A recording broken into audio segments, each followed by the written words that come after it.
mdogo wangu. We are back. Guys, we are back. Ikiwa kuna mtu ameuliziwa through YouTube yangu. Ni wewe. Wacha. Ulikuwa unalima watu vizuri thoroughly mpaka wanakutafuta. Sijui kama walikuambia wengine ni mimi nimewapea namba yako. Ule mtu alinifurahisha sana ni ule mtoto wa mama moja hapa huyo mtoto wengi waliniongelesha wameonaona waliangalia wanafuata. Lakini huyo mtoto alistua akanifurahisha nikataka kulia.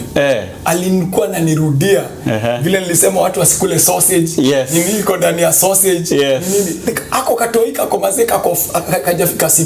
Wow. Hapo toi na hakika kulikuwa kajafika 6. Kwa hiyo unaona mazee saa zingine wanafanya job.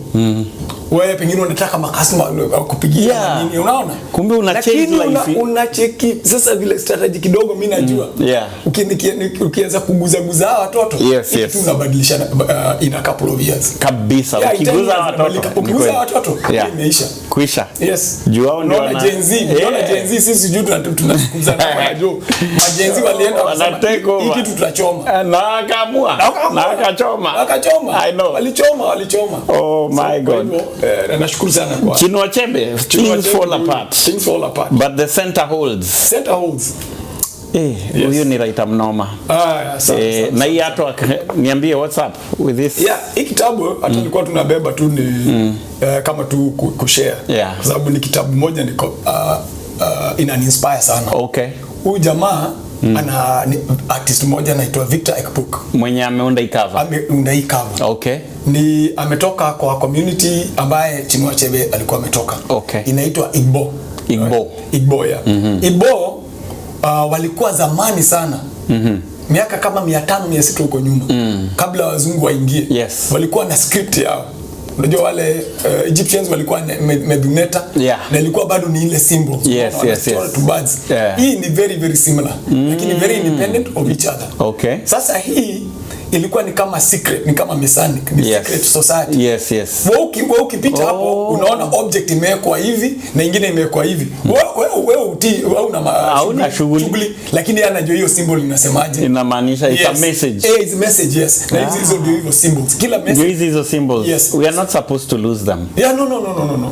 So kitu imefanyika siku hizo ilikuwa siri, sasa si siri. Kwa sababu huyu artist mwenyewe ametoka huko is very very popular. Nilikuwa nimejaribu kumwambia nitengenezee symbol yangu logo. Akaniambia Mazi Kabui ni friend yangu. Lakini Mazi ile job niko hapo kwa meza. Anafanya Dubai sasa. He's working now in Dubai. So what happened? I got a chance to, and this is just an example of some of the things I do. So he and I are both involved in the first permanent installation of African art at the North Carolina Museum of Art on Blue Ridge. So I had been working with the museum on several projects before. So they actually invited me to partake in the food. Kulikuwa ni exhibition kubwa sana. By the way, they brought huyu mama diva mkali sana. Ametoka West Africa. Anaitwa Angelique Kidjo. Angelique Kidjo actually came to perform. So what happened is that when he was here, I hosted him for dinner. In Pittsburgh. Sasa akakuja, tulikuwa tunafuatana kwa Instagram. So akakuja tukapika. Just happened ilikuwa very hata alisumunywa came. Several the Kenyans came. It was very ilikuwa nje hiyo dinner. Very very beautiful dinner. Full waliuza sold out kwa sababu partly kwa sababu unajua kila mtu So what happened is apparently at the same time another potter anatengeneza hizi nyungu. She does pottery. Her name is Okifi Pottery. Laura. She had just made a big vase in out of clay. And it was still wet. So out of the blue she decided, hey, let me bring it to Victor and get him to put, because I told about the symbol and why they are so special to me. I really like kama indigenous. I'm very interested in it. So anyway, so she brought the clay pot. Ilikuwa vase kubwa kama ile kutoka about 3 feet. So she brought it with her. After dinner, she brought it in. Kutoka kwa van. She brought it in and she said, "Hey, I'm making this vase as a present for chef. Do you mind putting the insibidi on it?" So Victor sat down for a minute. You know, it was just a happenstance. He hadn't even had much to think about. So he asked for something that can scratch. And he was given something to scratch. And he scratched 2 symbols on each side. Yes. The first symbol was separation. Because as he said, according to him, yes. Okay, let me tell you first what he did. On one side, he put a symbol for separation. On the other side, he put a symbol for unity. The same is unity, marriage, togetherness, and cooperation. Yeah. So I asked him, why did you put that symbol? So he said, I've been following your work. And one thing about your work is don't bullshit. So you're either on this side or you're on the other side. Right? And then you're always looking to cooperate with people. Yes. So that vase was given back to Laura. I told you it was still wet. So she went and put it in a kiln. I never worked in a kiln before. That's the first time I've worked in a kiln. Okay. You know what a kiln is? Is it a heat of some kind? Yes, for the pots to dry. To become hard, to harden. Yeah, but also you know how China is smooth. Yes. It comes like China. Yes. So smooth. Yes. It's no longer like a pot. Definitely. Yes. Those ones have been heated, but they haven't been glazed. Yes. Your glaze is so smooth, even water can touch. Okay. So it was a very amazing experience. So we went there. I worked with her to put the fire, to turn you have to keep the fire running for 2 days. Yes. The pots get so burned so high, they become red. Wow. All of them become red. Wow. And then she throws salt in there, and it glazes all the parts. Okay. Man, this is one of the most expensive pieces that I have. Not even for $100,000. Like you have it. I have it. Yes. Yeah, the layers. Wow. Right? So this is a good example. And you've been featured in this book somewhere. Yes. I can look at it. Yes, sure. So this is also an example of way we can think out the box. See, I'm not an artist. Yes. I don't draw. I don't carve. But like my interest is to take food in all the places that are close to the public. Yes. So that whenever the public comes to see the art, while they see the art, which they would have seen anyway, I tack in a message for them, just like pollination, and they can take that with them. Yes. So I've been working with the museum on and off on various projects, and so this is just one. Yes. Actually follow this, the one with Victor. Yes. The next sort of major one was that they wanted to come up with a annual publication. Yes. And they asked me, because I'd actually raised this point during one meeting. Yeah. I say a museum is not welcoming for people of African descent and indigenous people. Because the museum is the first place where you find illegal immigrants. Illegal immigrants were first Hispanic Africans coming here with their papers. It was these artifacts that were stolen in pristine condition from African and indigenous people. And they are the same way they were when they were first stolen. You know, now if you ask an African American or you ask even some Kenyans which ethnic group you're from, they don't know. They don't know. Yeah, they don't know. So even if you wanted to repatriate them or you want to compensate, it's very difficult. Yes. But this piece they've written there. They know where they have perfect record. We got this piece from Olduvai Gorge. It was how many years ago? So and so good. Yes. So if you're really interested in reparation or equity and justice, it's very easy to do it because the pieces are there. So because of that conversation, I say maybe my proposal, one thing I always make sure that before I raise a problem, I have a potential solution for the problem. That way I'm not just yapping. Exactly. So I say one of the things that I find rather distant is when I come here, all the interpretation of the pieces of art are done by other people. Yes. So they say, by the way, we'll take a challenge. We'll pay you $2 a dollar or $2 a word. Wow. Right? You write 100 words to introduce this piece. Yes. And they told me, because they kind of know what my vibe is, they say, hey, we're giving you this piece, which is the first major piece of work in the American history that depicted African Americans in a happy environment. They are not working on the slavery, pulling the plow, running the mule, carrying cotton like that, being whipped, right? Suffering, being punished, but having mouthpieces. A piece of art that shows being jovial and having a good time. And that piece is called Kitchen Ballroom in Silver Springs, Virginia. And it was a piece of, I know the audience might not be able to see it, but it's a piece of art done by Christopher Mayers, Christian Mayers, of a kitchen with people having a dance. And some of the people, actually the majority of the people, were actually African American. They're very nicely dressed. And this was 1838. This was done. So they asked me to do that. And so this is part of the collection that I do. And now this Victor book is being commissioned to redo all the pieces of publication. By Chinua Achebe. Oh, really? And he's doing major works. If you're not familiar with him, look him up. I'll check him out. Victor book. So guys, this is Chef Kabui, and a caterer, Afro-conscious foods, right? That's what I said, yes. Afro-futuristic conscious. Yes. Let him introduce himself, and then we begin. That was just a little intro, guys. Let's go. Yes, again, my name is Njathi Kabui, Kenyan by birth. I was born in Central Province, very, very proud of it. Not hateful to anybody else. Everybody should be proud of where they are born. And I currently reside in North Carolina. And my work is just primarily power. Power. I do catering, yes, but I cater power. So I consult with all kinds of people.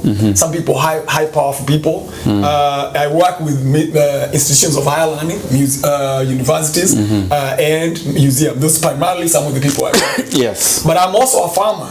So I run 3 farms in Kenya, and they are all geared, actually, I'll talk about that. Let me first give you the introduction, I'll tell you about that. So I also grow food. I also like to write. Very, very, very passionate about writing. And I'm very, very passionate about indigenous knowledge and indigenous wisdom. My cuisine is called, because I studied anthropology, I've studied political science, I've studied philosophy, I've studied medical anthropology and urban anthropology and culinary. So that's my background. And when I finished culinary school, I designed my own cuisine. It's called Afro-futuristic conscious cuisine. Called Afro because it's African based, but it's also inspired by a Nigerian. More than anybody else, at least here in the sense, called Fela Kuti. Fela Kuti is one of my fellow Kenyan called me, I'm controversial and stuff. Maybe he's talking about Fela Kuti. Fela Kuti was considered controversial. And he was considered radical. But if you really is he a guy who wrote songs? Yeah, he wrote songs. He's the father of Afrobeat. All these people you see Afrobeat, he started with him. He's the father of Afrobeat. Right? And what Fela Kuti was doing, he and I have very, very similar paths. Fela Kuti, father was actually a principal and a preacher. His mother was an organizer, a women's organizer. First woman to drive in Nigeria. But he was sent to England to go and study. And he stands to study, I think, medicine. But he really liked music. He also liked women. That's just what it is. And he had a girlfriend called I'm forgetting her name, Sandra. So Sandra was from Oakland, California. And during the summer, Fela Kuti was invited by Sandra to come and visit the US with him. When he went and met Black Panthers, that's when the Black Panthers were at the top.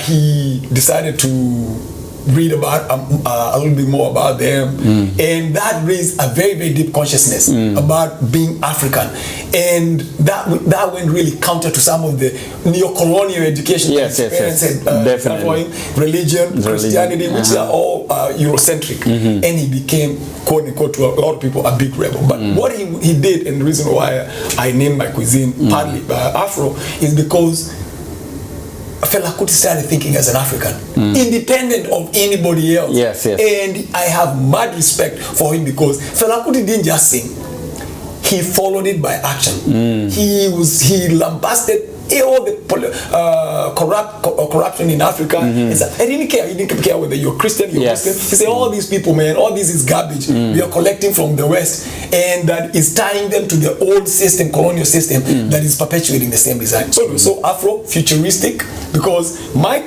cuisine is not necessarily Kikuyu or is not necessarily African. Okay. Is this cuisine designed to ensure one major thing that will be here in the future. Because in my own estimation, black people are not going to be here in the future. They're not going to be here in the future. Not if we eat the way we are eating. Oh, not if we eat the way we are eating. Oh yeah, and we don't have to change anything. Yes. And we'll become extinct. Really? Oh, you can win that game. Show me how you win that game. You're eating. There are these chemicals. For example, they are called phthalates. Yeah. These chemicals are forever chemicals. When they get in your system, you can't get them out. 90% of American population have them. Now, if you control for income, that if they come up with a solution for it, which is going to be very expensive, the people with money and power were the first one to be able to get it. Which are not Africans. Yes. Yeah, which are not Africans. And really, it asks me to no end to remember, and which is this something public, I make these points all the time. I can't reconcile this in my head, that Africans globally, but between here and Africa, have contributed the most in designing the food system in the United States. More than anybody else, under the worst conditions. Oh, really? I mentioned this and we were introducing, for example, that during the enslavement period, there used to be this mouthpiece. Yeah. The thing that probably has given me trauma in all my reading than anything else. Yes. When I read this called a book by Gustavus Vasa, who was an enslaved Nigerian who was later learned how to read and write. Yes. And he wrote his memoir. But he said that when he was captured and brought here to the US, and he was sold at the slave market, when he was first taken to the plantation where he was going to be working, it was at night. So they had to wait till morning so that they can show him his duties. He was a young boy. So the first duty he was going to be assigned was to fan the master, right? Because the master was sick, there was no air conditioning. So if the boss is sick, you have to hire somebody has to just fan him all day to keep him comfortable. Yes. So as he was being led to where the owner of the plantation was sleeping, he went through the kitchen and then go through the bedroom. Yes. He saw this woman with a mouthpiece. You are African, you are here, you're a child for the first time. You wonder, why does somebody have a mouthpiece? A mouthpiece in the kitchen cooking for you. This person is so mean, they don't want the person cooking the food to eat it. Right? Sad. And they used to even have a song, if you didn't have a mouthpiece and you're cooking in the kitchen and you have to serve the food, between the time you leave in the kitchen and delivering the food to the dining table, there was a song you have to sing. Sing, that way there is no chance that you will take a bite. You're taking a bite. Right? But, so the idea, back to the mouthpiece. The mouthpiece was also used on Africans who are working on the plantation. Not only the ones who are working in the kitchen. And sometimes it will be used as punishment or just to keep the Africans who are enslaved from eating the fruits that they are like apples, high-end things when they're working on it. But also there was another, according to some historians, very negative reason why this piece was used. They would first put an apple in your mouth. Okay.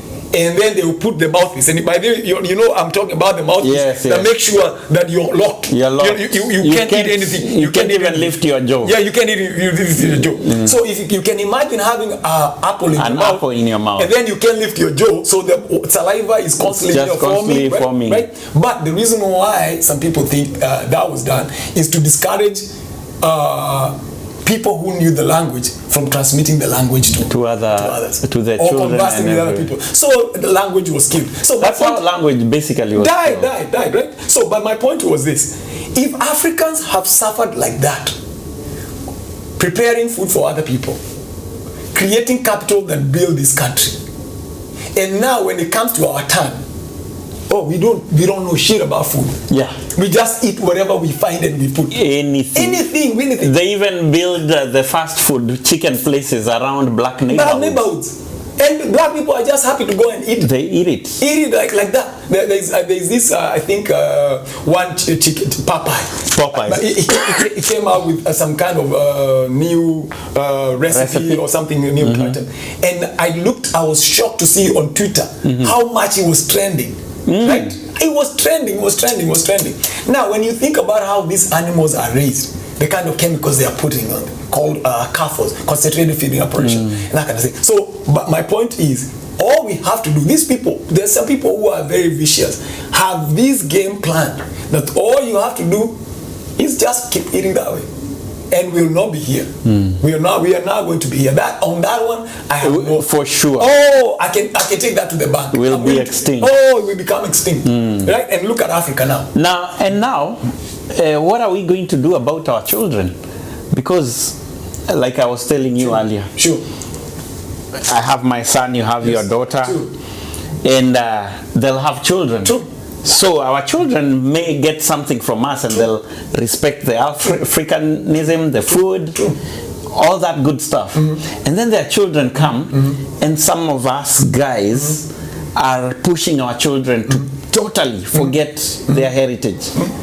The children of our children, especially Africans, will not be able to differentiate between them and someone who came here long time ago. And on the other hand, people who came here a long time ago, you know, last week Ghana, they naturalized 500 Africans to become citizens. And our children, we are telling them, we are saying, oh, now they're Americans. Yeah, they're good. There's no need to even invest in Kenya, no need to... True. How foolish. Okay, I'll tell you about that.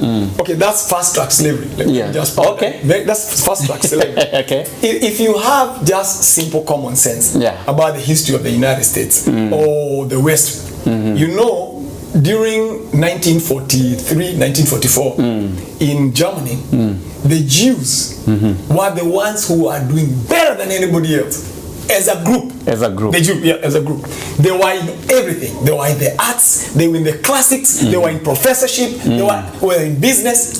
But when then the tables turned, shit hit the ceiling fan. That's number one group to observe. Okay. Now you can say, oh, that's Europe. What are you? Let me bring you here. During the same time, during the very, very same time the Jews were catching hell in Germany, the Japanese people, after Pearl Harbor was bombed by Japan, you know what America did?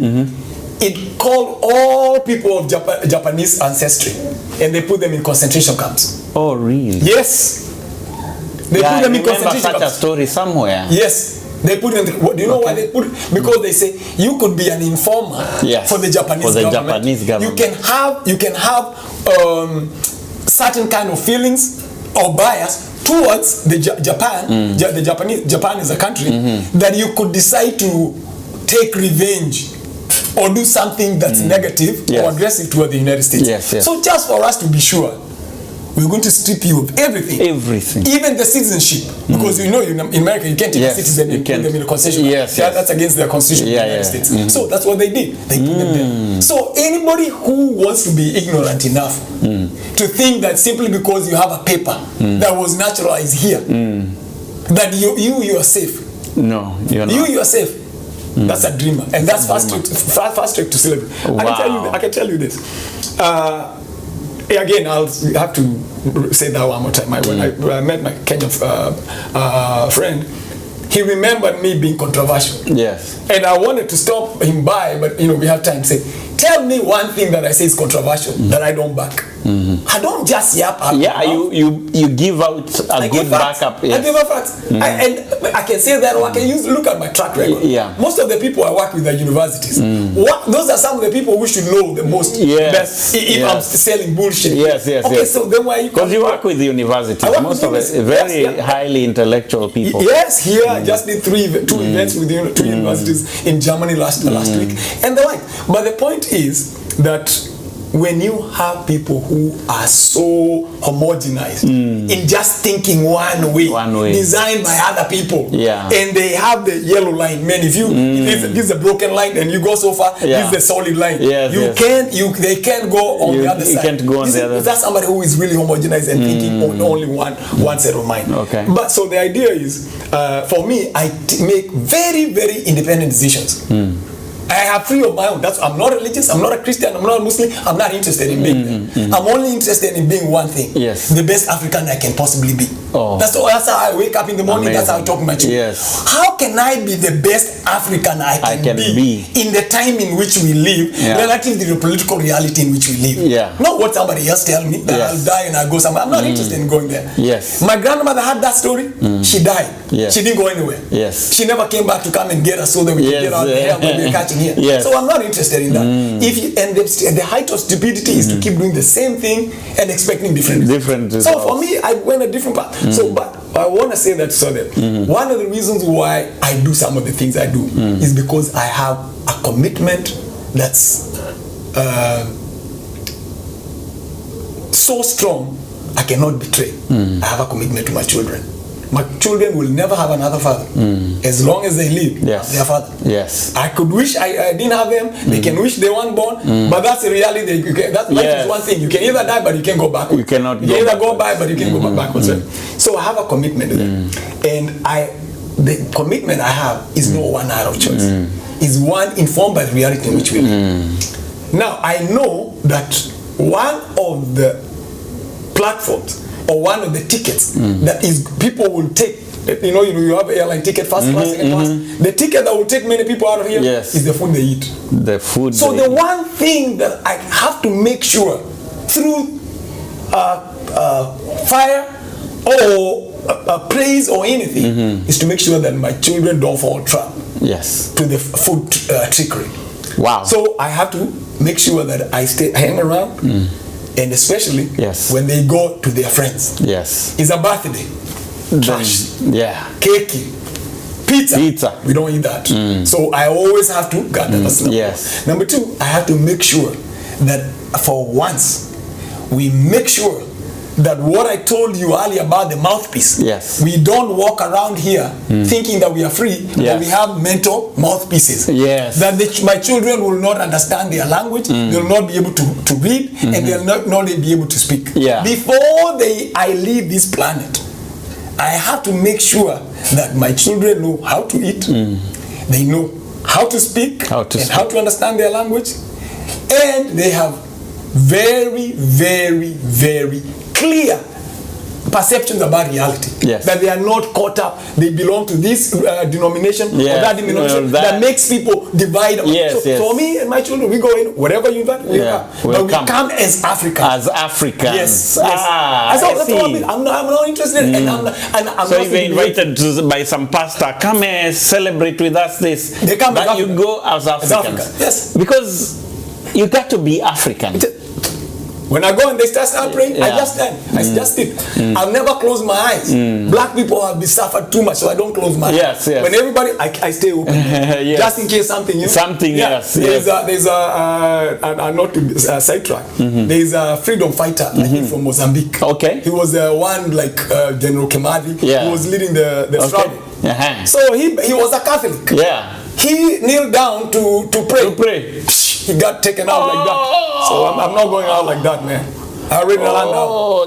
That's a sad true story. True story, yeah. Oh my God. Somebody was killed praying. Oh my God. And in 1500, that Pope Nicholas II, Pope, he endorsed slavery through a letter. Is that true? So hold on. In 1493. 1993-94. July 15th. There is a treaty that was signed between Pope Innocent and Spain. It was Spain and Portugal. It's called the Treaty of Tordesillas. It's a treaty that the Pope, Catholic Vatican, gave the Spanish and the Portuguese the right to enslave people.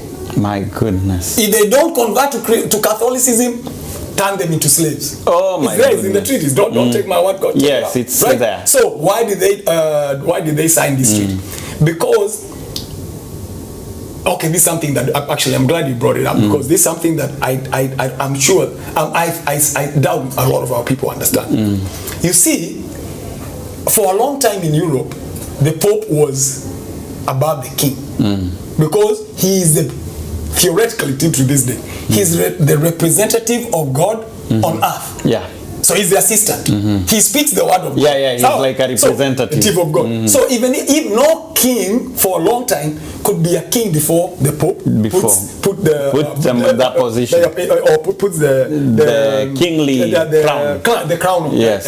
And so because of that, so that's number one.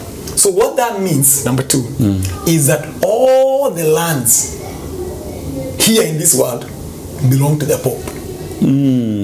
All the land on the planet. That's what they believe. That's what they believe. Except lands where Christians are already there. So if there is another denomination Christian, no, the Pope doesn't have access to that land, because they are doing the same thing that the Pope is doing. Spreading the word of Jesus. Yes. Right? So what they would do is that they would send people across the world. If they find somewhere where Christianity doesn't exist, they would read something called comiento. Comiento is, they find who is the chief, is Sam is the chief of this area, of these regions. So they come here, we are here on account of their Pope. Yes. And our job is to come and preach the good news of the gospel of Jesus. Do you agree or do you not agree? And there has to be a witness. There has to be Your comiento, for it to be read, to be effective, there has to be a witness. So God read the comiento. So if he disagreed or he agreed, this is what they would do. If you agree, what you're doing, you're putting yourself under the jurisdiction of the Pope. These people's job is to amass any resources that are there. They don't bring anything. They take. They come, they take whatever money you have. If you're trading in music or whatever, they take some of that money and they establish Catholicism there. They call it tax. Tax, tax. That's government. It's tax, 10%. I don't even know whether you pay 10% to the government. So that's their tax. If you say no, you say, by the authority vested in the Spanish government, by the Pope, we are going to use our military to fight you. Wow. So that's a war against you. Wow. So that's how the first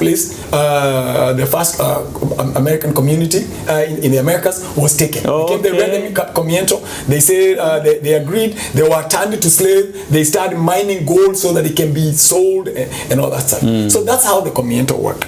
So what happened is, after 1493, when Columbus arrived here, the Pope was an investor. There were three ships that came here. Yes. There was the Nina, the Pinta, and Santa Maria. Okay. Santa Maria means what? Do you know what Santa Maria means? No. Saint Mary.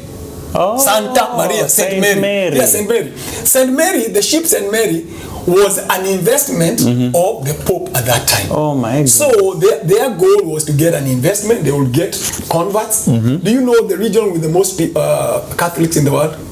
South America. Literally everybody's Catholic. Yeah, everyone. Yeah, just so they got a lot of converts. They have more converts here than in South America they have in Europe. Yes. Catholic. So the thing is, so the Pope gets that way and they have followers. Then the other thing is he got a lot of gold. It's an investment.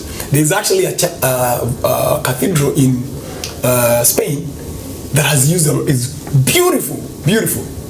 I was there. I was in Spain. A month and 6 weeks. And the gold that was used to build that was from people who had been enslaved here, South Americans, Africans came. Yes, but now, and so that's what it is, now you understand. But I'll have to finish with Africa. As always, in everything I find, I try to make sure I plug in Africa, because we act like we're oblivious to Africa. Yes. There was a writer by the name of Bartholomew de las Casas. He's the one who wrote to the Pope and said, look, all these people who we are working like in Haiti, the indigenous people who are there, they were going extinct in like 10 years. They're going to be fully. Say, man, these people can't do this. They cannot do. Why don't we get Africans from from Africa. You have inexhaustible sources in Africa. And that's when the Pope agreed to ship Africans here. And it happened with the blessing of the Pope. So. Wow. Wow.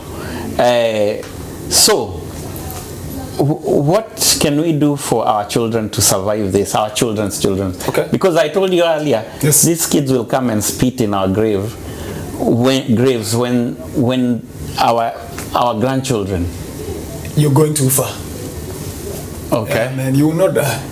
Have you heard about kids committing suicide? I don't say kids don't commit suicide in other places. But you've heard about some Kenyan kids committing suicide here. We had one case of a young man who was doing very well. I had a good job, the kind of job which they have. The guy killed himself. Why?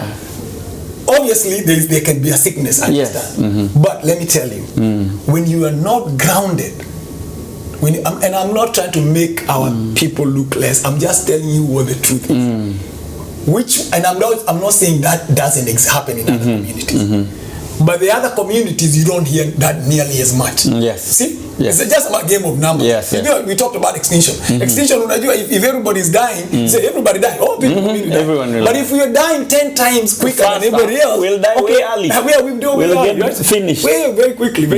So the thing is, when you have people who are not proud of what they are or who they are, if you have people who don't stand for anything, as we just stand money, and you know the money in the US is fiat. You know it's just printed money. They print and it becomes money. And they use this printed money and they can buy anything of value in Kenya or not. So really, they are actually they can literally go to sleep and put you on work and give you the paper. You see what I'm saying? So when you have people who do not have a deep understanding of who they are and what they are here for, you know, just people say, oh, I'm I don't care about you being proud. And it's beyond not knowing, oh, I'm a child of God. It's beyond religion.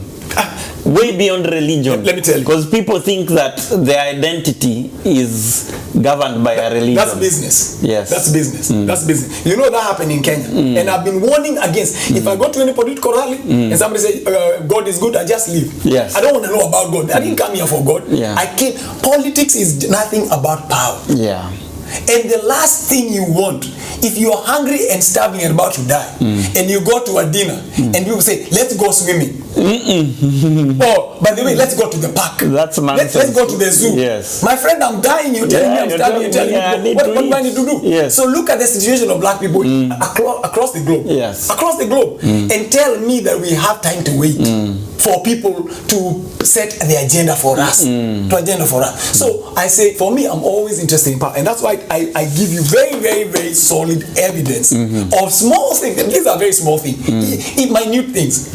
But is these small, minute things by many people that brings about big change? I'm saying that to say this. When Kenya elections were happening, I speak on radio in Oro FM. I've been doing that for 13 years. And I've always, except this time, I've never told people who to vote for. That's not my business.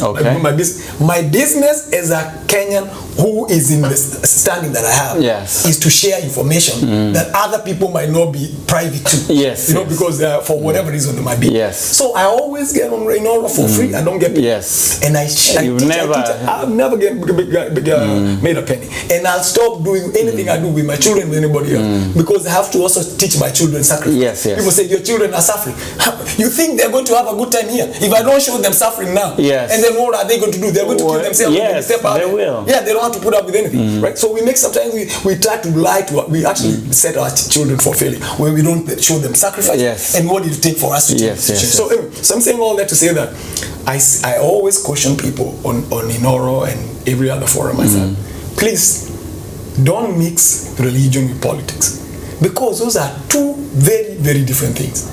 They don't align at all, unless you have a political agenda which is very, very clear to you within religion. But if you're just talking about religion, it's Sunday morning, no, this is election day. This is the day everybody is like saying, your family is just dividing the land. And you say, me, I'll just go and pray, and my piece of land, everybody will be there. No, everybody will be subdivide what they have and then you won't have anything. So for that reason, I say that we as a people we have to have a very, very, very, very, very, very, very honest discussion with our children. Yeah.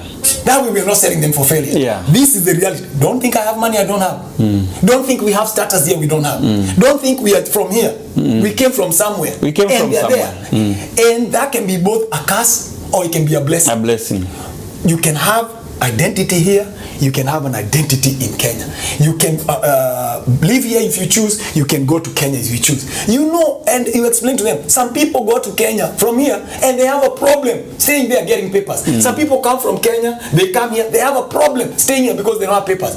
For you, you have papers for here, you have papers for Kenya. Yeah. Why would you not have those two papers? That's number one. Number two, you have to know who your identity is.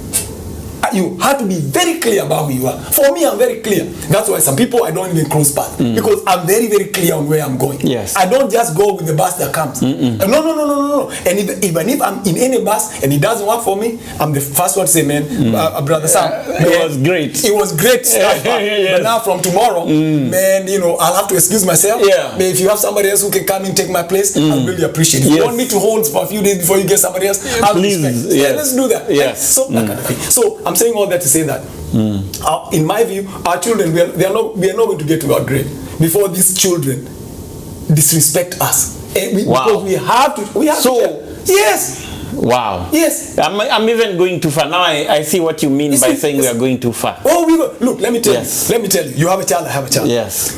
My child is overweight. Yeah. Did my child choose what food they eat?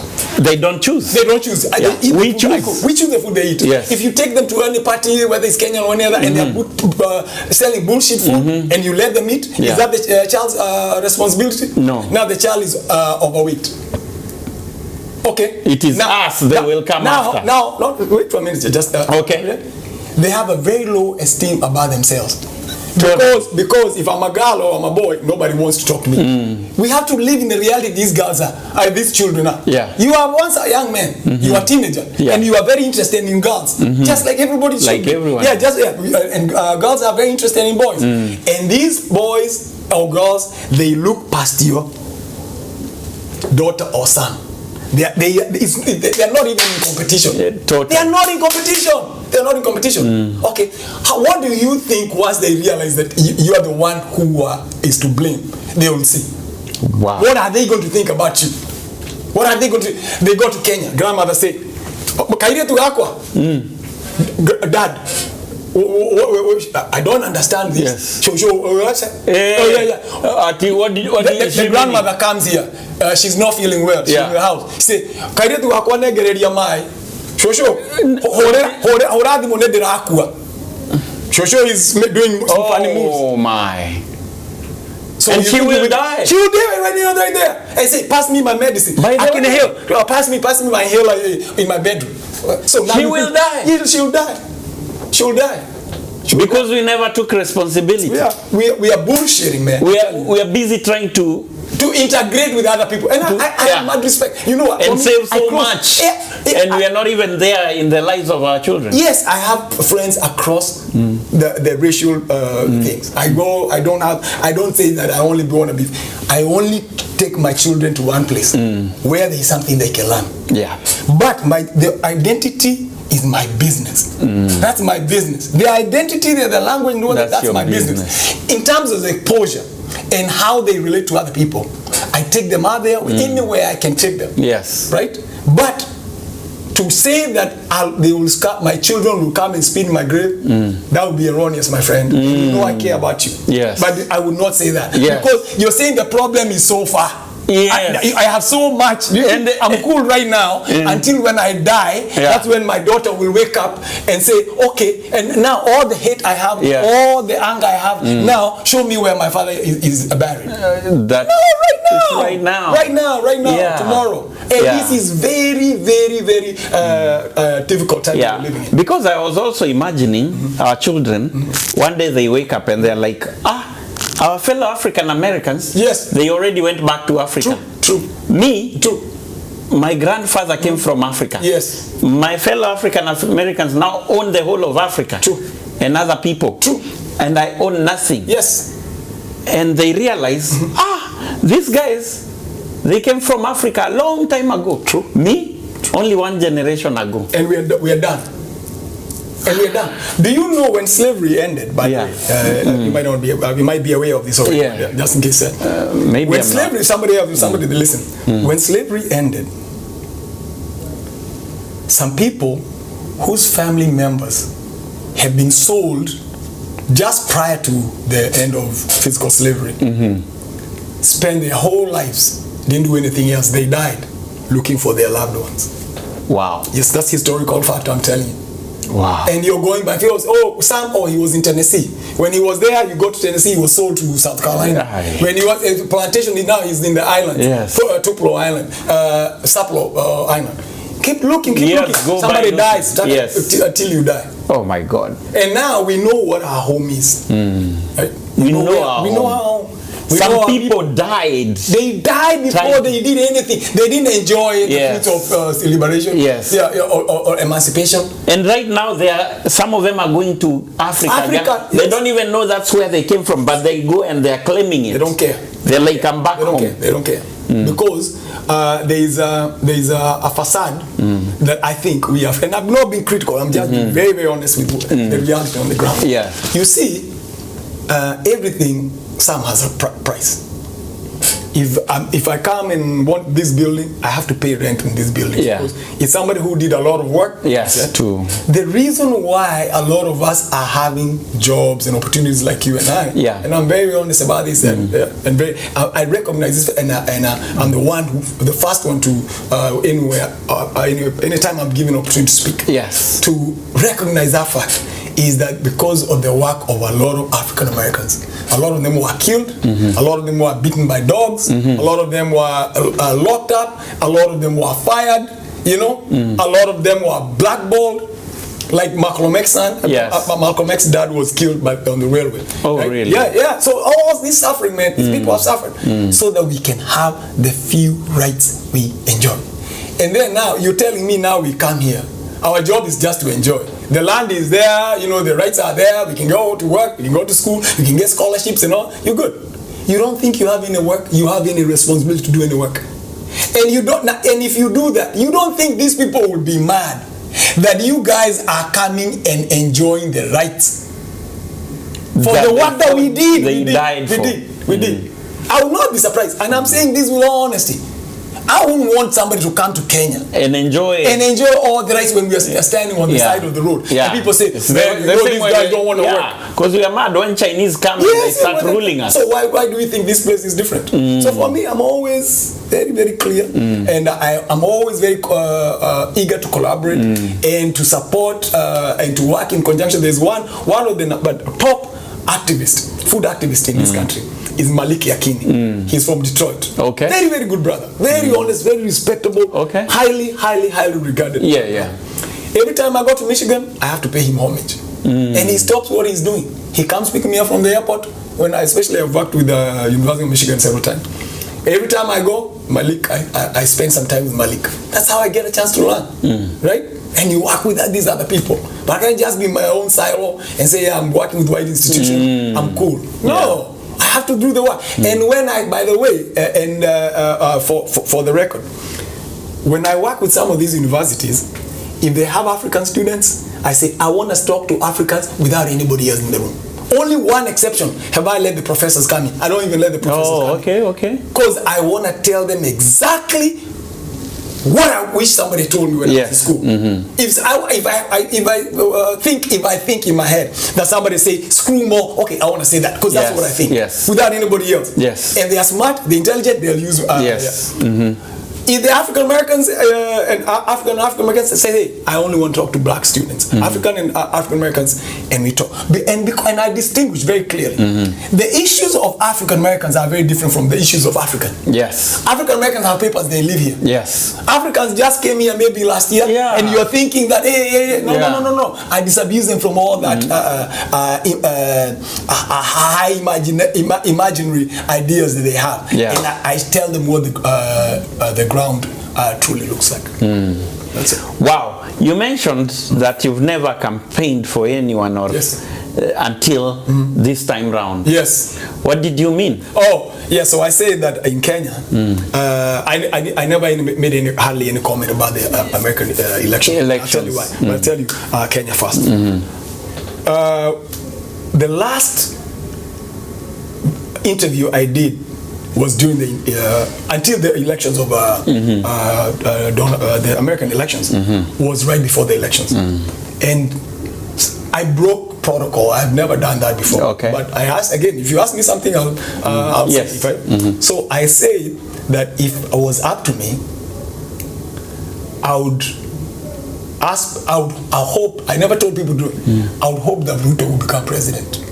I hope.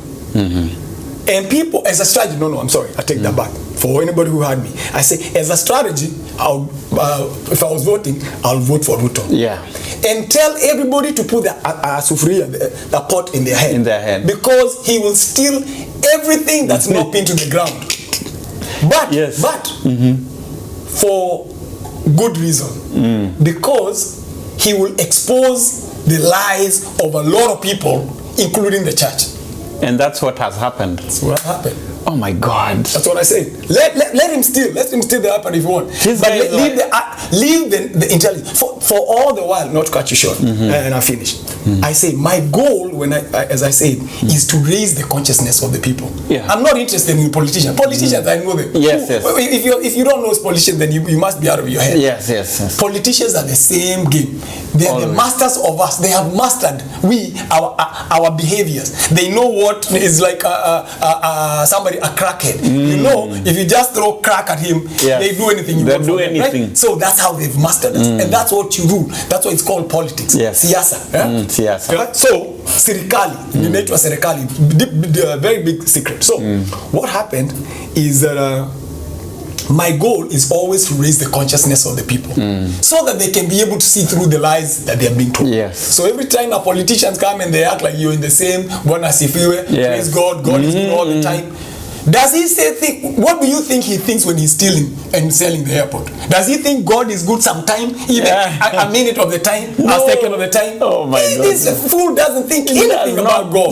But yet when he's coming and smiling at you, he knows exactly what he needs to tell you, and you say, and then the preachers get sold. And you get sold. Even the preachers who tell us they talk to God, apparently their God lied. Because they came and say, hey, God told us he's the one, because they got paid. Yes. Because it's all a scam. It's a scam. It's all a scam. So, I know time is up. Sure. But, this is the start of a series. Sure. And we'll do maybe 10, 20 episodes, however it goes. Sure, can do it. The next one should be, we'll talk about GMO. Sure. And then another one we'll talk about what's wrong with the Kenyan mind. Sure, okay. Because apparently, yes, I'm happy to talk Kenyan mind, man. Kenyan mind, yes. Oh my God. Yeah, we can dissect it here. Yeah. We can dissect. It's a mess. Yes, we can dissect it. Yes. Yeah. Man, 1 hour is gone, guys. Tell us one last thing. One last thing is, I'll be remiss if I don't say this. Okay. That because my main topic is food. Food literacy, and I divide food literacy into two things. Yeah. Life worship and death worship. Okay. Death worship is where majority of the people are. Like you said, hey, the Kenyan mind. Hold on. The first thing just came to mind. Food. Death worship. If you're into death worship, you're into death worship. Yes. Why? Because the stomach is the second brain. The stomach is the only part of your body that has a direct connection to the brain. It's called the vagus nerve. Okay. So what you eat determines so many things about who you are. So death worship is living in a way that causes earlier death. It's all about making sure you die early. Yes, or everything you drink, all the chemicals in the death worship, because you're worshiping death. Yes. Life worship is living in line to ensure, or in line with the principles that ensure that you'll be here as long as possible. Wow. Simple. Wow. Guys, the next episode coming. Please subscribe and hit that like button. Comment We will answer if you have any questions. Chefkabui.com is my website. Okay. And Chef Kabui is all my social media. Facebook, Chef Kabui. Yes. Yes. Yeah. Chef Kabui on Instagram and on. Yes. And while we do this series, we'll be talking about the foods and everything. Sure. Because I'm here to do anything you want to talk about. I grew up not hearing people are dying of cancer, but now every day, including my mother. True. Sad situation. So if you think about that, that shows you, it's one example that, or one evidence I can give that we are going to become extinct. If you think, I'll tell you this, and if we have just 1 second, about 10 seconds. Yeah.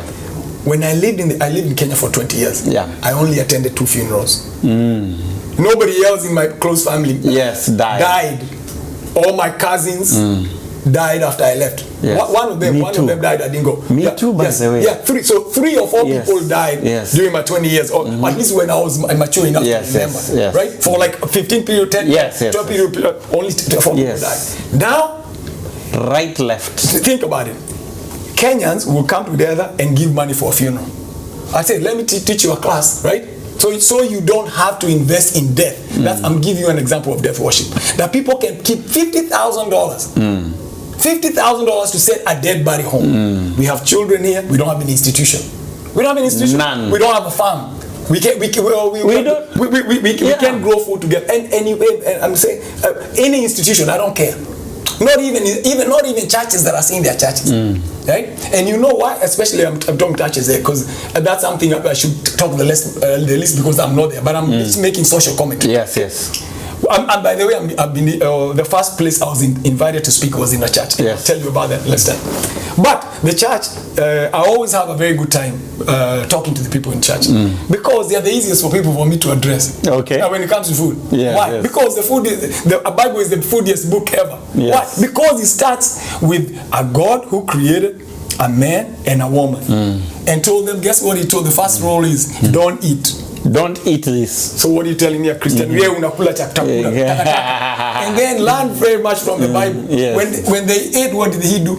He was excommunicated from everything. So if somebody, if you, I always say this: if I have a child and they eat bad, that's enough grounds for me. If somebody who is intimate, that's enough grounds for me to be gone. Yes. So, and that's how I treat my children. When you are eating bad food, you're telling me to excommunicate you. Yes. There's no problem like that. So this is that's it. Wow. Thank you. You're the man. Keep being the creative. Until the next episode. Bye. Bye, guys.